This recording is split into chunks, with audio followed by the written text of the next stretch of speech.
Hi, Mark Nepo. It's wonderful to be with you. Thank you so Wonderful to much be for with having you. me. Thank you. So, for those who don't know who you are, spiritual leader, cancer survivor, poet, and an inspiration to a lot of people, and 23 books, right? That we're going to be talking about today, the 23rd. Yes, yes, I never would have imagined ever retrieving, I like to say, more than author that many. It's just all a blessing. Yeah, it's pretty impressive to say the least. So, before we talk about his new book, which I'm super excited to get into, and for everybody who's watching here, a couple of the topics that we're going to be focusing on: letting go, dealing with grief. This book is called Surviving Storms, so it's all about when the storms hit, what do we do at that point? How do we push through those storms? Also, repairing ourselves, the purpose of compassion, and one of the main things that Mark, I'm super excited to talk about is that you say that the old world is gone, and sort of Yeah. how do we come to terms with that in every capacity, not just because of the pandemic, but when storms hit us, you say that it opens something in us, and I'd love to hear your philosophy on that. But before we get there, there's so much good stuff in the book. What inspires you to write? Oh, well, I think that I go way back. I'm 71, and way back when I was in high school, and the first woman I fell in love with dumped me, as happens to everyone. And so I wasn't a loner, but I didn't have close friends till I went to college. And so I started writing as a way to deal with that hurt and discovered that I wasn't just talking to myself. I had begun a conversation with life and the universe. And so, I realized that staying in that conversation, whether you're an artist or not, whether you consider yourself, is life giving. It's important. In fact, it's essential. And so that's always been the way that I have learned and grown, and it guides my teaching and everything. And then later discovered, oh, that's writing. Oh, and so really all these years later, writing is listening and taking notes. Yeah. I think a lot of times people, you talk about the importance of journaling a lot too. And I think a lot of people are afraid to put pen to paper because they begin to judge it, right? Even if it's sort of letting things out of their heart. Yeah, and I think one of the things that we all struggle with is, in our culture, in the global cultures, we have this inner critic Mm. that's always over our shoulder. And the interesting thing is that our soul really wants us to be thorough and live life, not judge it, to bear witness and not be critical. After all, if I say I love you, do you care if I cough it or sing it in perfect pitch? That's a great point. Or write it or text it or whatever, right? Yeah. Okay, so let's delve into this at surviving storms. It's finding the strength to meet adversity. And I find it interesting that you chose storms. Were there any particular reason why you focused on that? Do you know a lot about weather? Storms, why storms? Well, storms, actual storms, and there's one going on right now, terrible storm, Hurricane Ian, and emotional storms and relational and cultural storms. They all are part of life, and they come and they go, and hard as they are always teachers. One thing you do note to that point in your book is that a lot of people may not know you're a cancer survivor. And I thought it was fascinating how you said that you went into the doctor's appointment and Yes. you were diagnosed, and then and that was your diagnosis, right? And then you walked out of that door and you knew that the world was never the same at that point, right? It never would be the Yeah, same. you just froze. Yeah. Yeah. Yeah, so I realized when I went through that experience that the, the door that I went through to keep that appointment when I left was gone. There was no way back to life before that appointment. And I think that the pandemic has done that for humanity.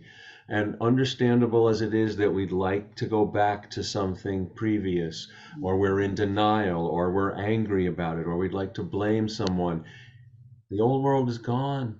And Yeah. the only way is to love each other forward. And one of the things about about storms is that they clear a path. If we can help each other endure the storm, they clear a path that wasn't there before. You know, I use a quote that in the 1600s there was a samurai warrior who was tired of fighting, and he put down his sword and he apprenticed as a poet with the master poet Basho. I would have loved to talk to him, like what happened, right? What made you do that? But his famous haiku is helpful here. He said, just 3 lines, he said, "My barn having burned to the ground, I can see the moon more completely." And that doesn't minimize the loss or grief of losing the barn, of having it be burned in a fire. And once the barn was out of the way, he could see all of life and feel all of life more completely. And that's often, that happened to me in my cancer journey. That happens to us with grief. There's no minimizing the grief. We're not rationalizing the loss, but we have to hold each other up through the lessons of loss and those deep teachers, and not miss the opening to a deeper life. How do we recognize what has opened in us once the storm has come? Because sometimes when the storm comes, it is not a good feeling. Often when a storm comes through, we're broken open. Yeah. And it's natural at first to say, "Oh, gee, I got to protect myself and close up." But our challenge after the storm has passed is to be quietly courageous and open our heart again, because it's through the vulnerability of the heart that we remember again and again how rare it is to be here. That we're a lot, for all the ways that we can tape and re-record and play back, this moment has never happened. Yeah. And when we recover, which we do again and again because we're human, when we recover how rare it is to be here, we make different choices. We go, "Oh my God," one of the practices I do all the time, simple one, but it's been decades since my cancer journey, but I'm a list maker, so I make lists of all the things I want to get done or need to get done. But what I do is I have a cup of coffee, and my dog is usually with me, and then I ask myself, if this is my last day on earth, what stays on the list? Do you really ask yourself that every day? hmm Wow. And then I take apart the list, and there's usually things I didn't have on it that I put on it, like call my oldest friend and tell him I love him, even though I just talked to him last week. And so so you might say, well, why bother with the list? Well, because I live in the world. So I make the list and then I take it apart. And that process reminds me of what is holy, reminds me of how rare it is to be here. And that changes how I enter the whole day. So I invite those who are listening or watching us to, what's one small practice you can do that helps remind you each day how rare it is to be alive at all? Yeah, sitting in gratitude. I know a lot of people talk about gratitude and they're like, oh, everyone's always trying to be grateful. But it really is one of the practices that I do sometimes if I'm putting on my makeup or blowing my hair, blow drying my hair, is I try to think of 5 things I'm grateful for, even no matter what Yeah. mood I'm in, just 5 things, even if it's like you and I are dog lovers, but if it's my dog or my family or my job or my friends or whatever it is, the fact that I have electricity, I mean, silly things, it's amazing how it changes your view in that moment.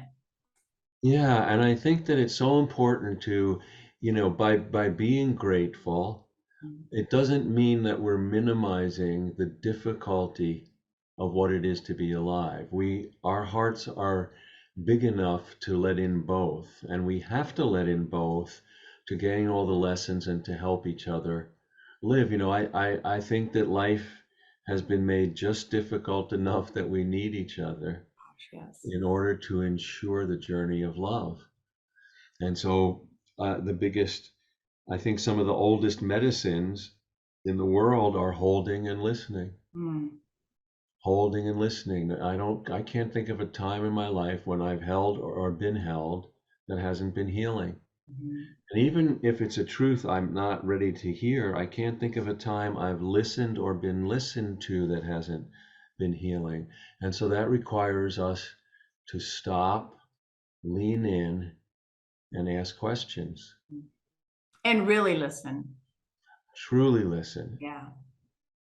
And we're I sorely in need of that today. Yeah. Yeah, because everyone's got a voice, and everyone's voice is so loud right now. Some of the things that I talk about when I do my speaking engagements is that just the whole concept that we have two ears and one mouth, and so Hmm. maybe, it's that whole design of when you're talking, you're just regurgitating information that you already know. But when you listen, you actually learn. It's hard to listen because you're wanting to react, right? And share your stuff or put your philosophy on someone. But it's pretty fascinating when you just listen and continue to listen and continue to listen and not have to give an opinion. Yeah, I think that, one of the things that's very prevalent is, we often have, especially elders in our lives, and parents or aging parents, that people repeat themselves, or sometimes it's because they forget, but most of the time, regardless of age, we repeat stories because they have too much meaning to be digested in one telling. Mm. And so one of the great ways we can love each other is if you need to tell the story of how your heart was broken 5 times, well, if I love you, I need to hear it 5 times, even if I get impatient, because it might be the fifth time that has a lesson for me. Mm. Yes.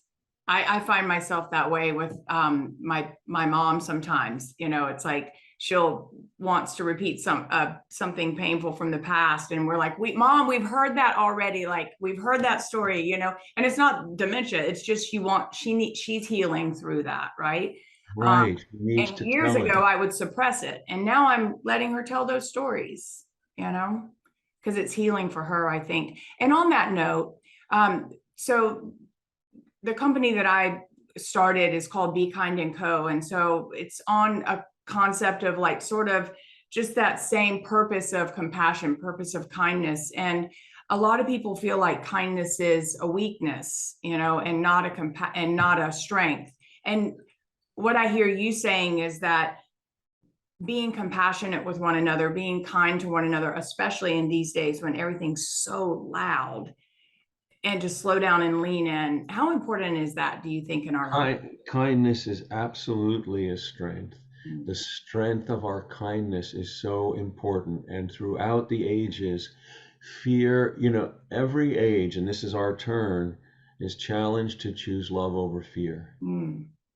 We're not going to eliminate fear. It's a natural human mood. But fear is to be moved through and not obeyed. When Mm. we obey fear, then we hunker in self-interest. We think self-interest will protect us. This is an ancient anonymous teaching story in India. There's a man, a holy man who doesn't know he's holy. And he prays every day in the Ganges River. So many hundreds of people do. And he's up to his knees and he's rocking, he's praying, and he sees a spider next to him struggling. So he stops and he lifts the spider. Well, it's a poisonous spider Mm. and it stings him. But because he's a holy man who doesn't know he's holy, he's not poisoned, he's just stung. He feels it and he puts it on the steps on the shore. Well, the next day he's back in the river praying, and the oddest thing, the same spider's there. So he lifts it up and again the spider stings him and he puts it on the shore. Well, the third day the same thing happens. And as he's lifting the spider looks at him and says, "Don't you understand? I'm a spider. I will sting you every time because that is what I do." And the holy man who doesn't know he's holy says, "And don't you understand? I will save you every time because that is what I do." Mm. And it's not, the story's not just about altruism. The story shows us that the strength of our kindness dilutes the sting of the world. Mm. There is kindness and strength. This is why, there have been studies done that the people who give the most are not philanthropic foundations, but people who have very little, Mm. because their kindness and their compassion say, "Oh, I know what this is like. Here, I'll give what I can." Yeah. When I was in India, I traveled over there years ago, and same thing. I love the Indian culture. Their spirit is just, for whatever, they don't have a lot, or at least the folks that I was hanging out with don't have a lot material wise, but their inner beauty and their joy and their kindness just light up the room. And when I need to go to my happy place, I go there. Yeah, Yeah. yeah, And I think because of that, right? When absolutely. When you were writing this book, I know you wrote a lot of this or some of it during the pandemic, right? Yes, Yeah. yes. What did it teach you by writing this book?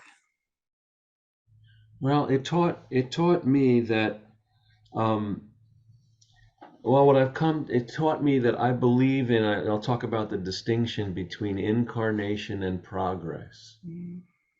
And that it gave me another way that I believe in this human journey, and that I believe, as difficult as it is right now, we will outlast this.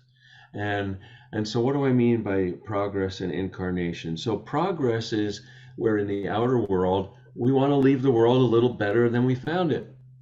And hopefully we can do that. But incarnation is that regardless of whether we lived in prehistoric times or we have all these amazing tools of technology all these years later, there are certain passages in being human, in being a spirit in a body in time on earth, that everyone has to go through, though Mm. no two people go through it the same way. So, birth, death, love, loss, friendship, betrayal, discovery, wonder, all these things are passages that everyone has to go through, though no two people go through it the same way. So here's a little story about that shows the difference. And so an indigenous tribe is migrating. They're looking for a place to live, and they find a plateau just outside of the mountains. And it's so beautiful and vast that it seems like a holy place. And they say, well, we want to settle here so when our children are born and they wake up, they see this every day. So they settle there and they spend years clearing all the trees so there's nothing in the way of the view. Mm. That's progress because the children don't have to clear the trees, Right. but no one can see for them. Opening your eyes and seeing is incarnation. Mm. Opening your heart and love. If you don't see once you open your eyes, what's the point? And if you don't love once you open your heart, what's the point? That's incarnation. And I believe more in incarnation than progress. I think this book taught me that this amazing, virus has gone so quickly all over the world. Well, we have to open our hearts and love each other so that kindness moves faster than disease. Mm. That kindness moves faster than ignorance. That kindness is quicker than cruelty. It is pretty amazing in terms of how some of us have evolved, some of us have not evolved from COVID, and how we're all so different. And I just feel there's a heaviness still lingering a little bit. And I don't know if people shut down because of that, or because that was a huge storm. I mean, a historic storm, obviously, if we're talking storms. It's easy to say, like, as you call it, heart work, like opening your heart and being compassionate and being kind and recognizing what has opened in us. But any tips on how to do that in simple ways? I know we talked about, Yeah, so I think that first let's talk for a second about the fact that not only was the pandemic isolating, but it coincided with the perfect storm, how technology has been more and more isolating. And then, so there's been this, I talk about in the beginning of the book, it's just my guess of how we got here, but there's been this dissolving of reality. Mm. So, where people are unsure what's real or what's not. And let's just say, rather than saying that we're evolved or not, I would offer it this way, that it's a paradox. We are they. There is no they. Mm. And we take turns being awake and asleep. And so when we're awake, we have to keep all of this kindness alive and open. Because, tomorrow I could have something hurt me, or I could get afraid, and then I'll forget, and I'll need you to remind me. Mm. So in the midst of all this, I think one of the things that seems important for all of us is, how do we restore our direct experience of life? We've been isolated both by technology, both and by the pandemic, and it's unclear. So how do we, like if I put my hand in water, I don't need you to tell me it's wet. Right. Well, I know, we all know what love is. We all know what pain is. We all know what loss is. How do we open our heart? And it's not, it's a strength and it's a necessity. We can't choose not to breathe. Well, the heart can't choose not to feel, not to receive, not to give. And when we try to do that, we not only hurt ourselves worse, we start to suffocate Mm. and we become desperate. And we can see this all over. So, so how do we do that? Well, I don't have any answers, but I can share, just my own notes on it. I think when pain and fear, they make us pull back. And that's when we have to have the courage, just when we're pulling back, to lean in, Mm. to hold nothing back, to give our full attention to whatever is near us, to give wherever we are. This is the purpose of goodness, to be the one gesture that outlasts all the rest, that keeps life going. And humbly, we don't know whether the gesture we do is it or not. And we have to do it anyway. We're not going to get an award. We're not going to win American Idol. We have to trust that.